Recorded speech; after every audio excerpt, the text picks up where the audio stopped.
9h, 11h, Europe 1 Culture Média. Philippe Vandel. Une nouvelle chaîne arrive pour diffuser les matchs de Ligue 1 et de Ligue 2 à partir de cet été. Chaîne qui appartient à Mediapro, une firme espagnole à qui la Ligue de football professionnel a accordé les droits de diffusion.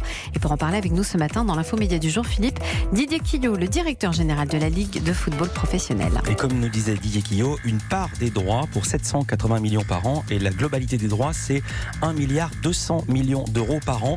Une actu immédiate, Didier Quillot, grande nouveauté que vous lancez dimanche pour le match PSG-Lyon. Ce sera au Parc des Princes, mais surtout sur Canal+. Une nouvelle technologie dans laquelle on peut voir les actions à 360 degrés de n'importe quel point de vue. Racontez, qu'est-ce que c'est que ça ? D'abord, c'est une technologie dont nous sommes très fiers, que nous avons achetée auprès de Intel, donc l'acteur américain, donc l'industriel américain qui s'appelle TrueView. Donc en fait, c'est une technologie très immersive. C'est comme si les caméras étaient dans les yeux des joueurs.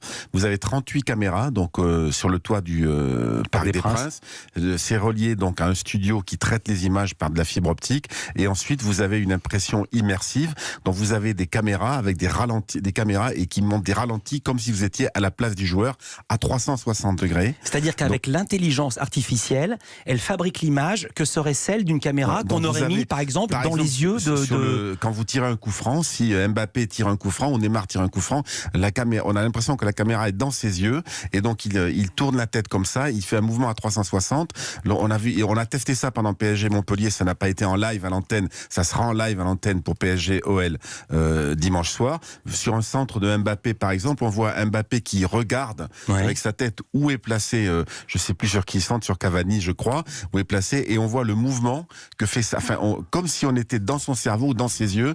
Donc ça, comme dans un jeu vidéo en fait, il y a une dimension très jeu vidéo. C'est incroyable. À 360, c'est très entertainment, je dirais. Ouais. Je pense que ça parle beaucoup aux jeunes, et c'est des incrustations. Donc il y a un studio dans lequel il y a des techniciens d'Intel qui envoient entre 8 à 10 fois en push donc l'image retraitée, donc au ralenti, et ensuite c'est le réalisateur, en l'occurrence Laurent Lachant de Canal+, qui décide s'il le met à l'écran ou pas. Raconter comme ça, c'est une merveille, on a trop envie de le voir. Le final cut entre guillemets appartient toujours au réalisateur de Canal, en l'occurrence dimanche, qui devra décider ou non de passer ces images à l'antenne, mais je pense que Laurent le fera bien sûr. Oui, mais en dehors du jeu vidéo, moi qui adore le foot, est-ce qu'on va se voir par exemple en train de sauter pour prendre une tête ? Alors oui, normalement oui. Enfin, moi, ce que j'ai vu des images de PSG Montpellier, je vous dis, c'est ce centre de Mbappé, c'est le but de Di Maria dans lequel il fait un lob sur le gardien de Montpellier, et on voit le ballon. Enfin, je saurais pas le raconter. Je comprends ce que vous voulez dire. On comprend du point de vue de Di Maria où est le gardien, donc quel lob il faut mettre et quel petit dosage il faut mettre. Tout ça, et ensuite la caméra tourne et on se met derrière le but. Et attendez, et est-ce que vous montrez aussi les ratages ? Est-ce qu'on peut voir Kurzawa qui se trompe et qui centre n'importe où ? Non, une fois de plus. Non, je ne pense pas. Je pense que les techniciens de Intel et le réalisateur montreront. Ils sont bienveillants. Enfin, c'est eux qui décideront de ce qu'ils montrent en fait. Ouais. Donc ça existe en Espagne. C'est déployé en Espagne sur 7 stades. Ouais. En Angleterre sur 3 stades, City, Arsenal et Liverpool. En France, donc pour la première fois dimanche au Parc des Princes. Ça sera déployé ensuite à Marseille au Stade Vélodrome et à Lyon au Groupama Stadium.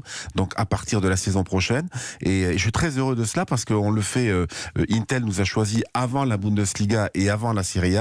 Donc c'est une preuve que la Ligue 1 est devenue... Alors, le patron de Intel qui était là hier avec nous disait la Ligue 1 est une ligue iconique. Ouais. Donc je reprends ces termes qui sont évidemment très flatteurs pour notre championnat. Qui paye ? C'est vous ? C'est la Ligue ou c'est le diffuseur Canal+? C'est vous qui payez ? C'est la Ligue qui...